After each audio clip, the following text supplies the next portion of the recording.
കുറച്ച് സ്ട്രോബെറീസ് ഇരിക്കുന്നത്. ഇത് വെച്ച് നമുക്ക് എന്താ ഉണ്ടാക്കാൻ നോക്കാം. ആദ്യം നമ്മുടെ സ്ട്രോബെറീസ് എടുത്തിട്ട് കട്ട് ഇൻ സ്മോൾ പീസസ്. എന്നിട്ട് ഒരു ബൗൾ എടുക്കുക. എന്നിട്ട് അതിലേക്ക് നമ്മുടെ കട്ട് ചെയ്ത് വെച്ചിട്ടുള്ള സ്ട്രോബെറീസ് ഇട്ട് കൊടുക്കുക.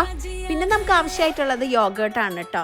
നല്ല കട്ടിയുള്ള യോഗേർട്ട് വേണം. എന്നിട്ട് അത് അതിലേക്ക് ഇട്ട് കൊടുത്തിട്ട് നമുക്ക് ഈ സ്ട്രോബെറിയും യോഗേർട്ടും കൂടി മിക്സ് ചെയ്യുമ്പോൾ ഒരു കട്ടിയിൽ വരുന്ന രീതിയിൽ വേണം നമുക്കിത് കിട്ടാനായിട്ട്. അപ്പോൾ അതിനാവശ്യമായിട്ടുള്ള യോഗേർട്ട് ഇട്ട് കൊടുക്കുക.